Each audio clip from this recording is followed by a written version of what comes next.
पहले बड़ी खबर आपको बताते हैं। केंद्रीय गृह मंत्री अमित शाह का चंडीगढ़ दौरा है। आज 162 करोड़ रुपए की परियोजनाओं का उद्घाटन वो आज करने वाले हैं। मनी माजरा में जलापूर्ति परियोजना का उद्घाटन करेंगे। नए आपराधिक कानूनों के कार्यान्वयन की भी समीक्षा करने वाले हैं गृह मंत्री। चंडीगढ़ आज जा रहे हैं गृह मंत्री और इसके लिए प्रशासन की तरफ से तमाम तैयारियां की गई है। हालांकि आपको ये बता दें कि कई कार्यक्रम गृह मंत्री अमित शाह के यहां पर रहने वाले हैं।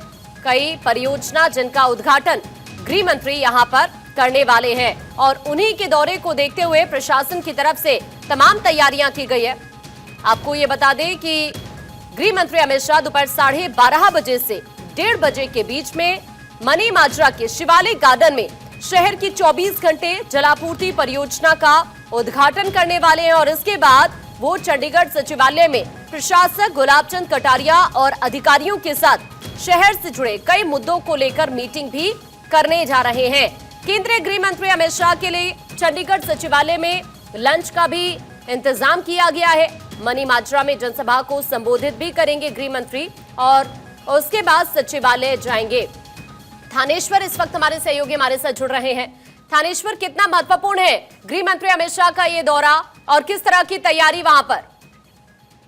देखिए, प्रशासन ने बहुत ही सुरक्षा के पुख्ता प्रबंध किए हैं और सबसे बड़ी बात है कि हरियाणा इलेक्शन स्टेट है और उसके साथ चंडीगढ़ जो कि हरियाणा की राजधानी भी है और पंजाब की राजधानी भी है। मनी माजरा बिल्कुल पंचकुला के सटा हुआ ही है बिल्कुल, इसलिए यह अमित शाह का यह दौरा पंजाब बहुत ज्यादा इंपॉर्टेंट माना जा रहा है क्योंकि चंडीगढ़ के साथ साथ हरियाणा के लिए भी बहुत इंपॉर्टेंट है क्योंकि आज जिस तरीके से यहाँ पर 24/7 वाटर सप्लाई का उद्घाटन करेंगे और 3 नए कानून जो बने उसके लिए किस तरीके से लोगों को जागरूक किया जा रहा है उसके बारे में चंडीगढ़ प्रशासन से बातचीत करेंगे और भी चंडीगढ़ को डल करने के संबंधी अन्य कई योजनाओं पर चर्चा करेंगे। इसको लेकर साफ जाहिर है कि हरियाणा पर इसका बहुत ज्यादा प्रभाव पड़ेगा। उम्मीद है कि अमित शाह जिस तरीके आएंगे जनसभा को संबोधित करेंगे, चंडीगढ़ के विकास के लिए हो सकता है कि विकास कार्यों की काफी ज्यादा योजनाओं की झड़ी लगा दे। तो ये तमाम वो कार्य है जो इस वक्त प्राथमिकता में है चंडीगढ़ को लेकर, हरियाणा को लेकर गृह मंत्री की, और जिनकी सौगात आज गृह मंत्री वहां पर देने जा रहे हैं। लेकिन राजनीतिक लिहाज से अगर गृह मंत्री के इस दौरे को समझा जाए, क्योंकि अब हरियाणा के अंदर चुनाव भी मजबूत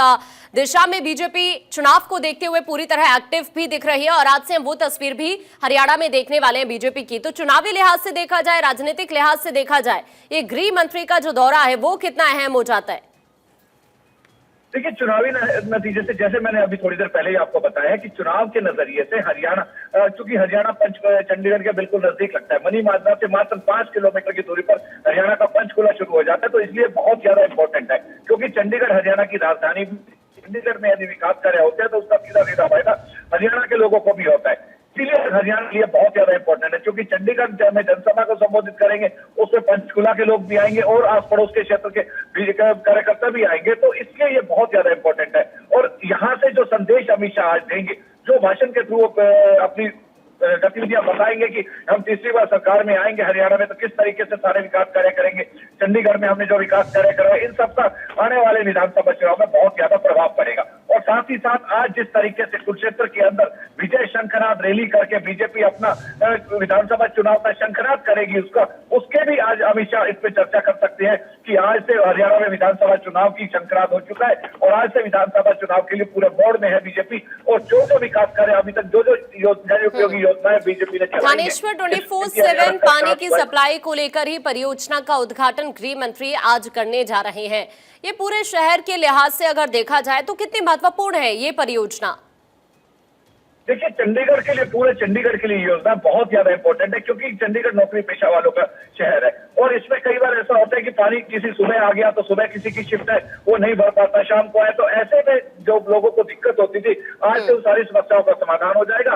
और सबसे बड़ी बात है कि पहला ऐसा राज्य क्षेत्र होगा जहाँ की 24/7 पानी की सप्लाई होगी, तो इसका भी सीधा सीधा प्रभाव हरियाणा की राजनीति पर पड़ेगा और हरियाणा के विधानसभा चुनाव पर पड़ेगा क्योंकि जिस तरीके से चंडीगढ़ में 24/7 पानी आएगा तो हो सकता है कि आने वाले समय में पंचकुला में, अंबाला में और जो भी इसके साथ शहर लगते हैं उन सब में भी इस तरह की सुविधा की उपलब्ध करवाई जा सकती है। ठीक है, मैं आपके पास अभी वापस लौट रही हूँ, कुछ और खबरों पर भी आपसे अपडेट लेंगे।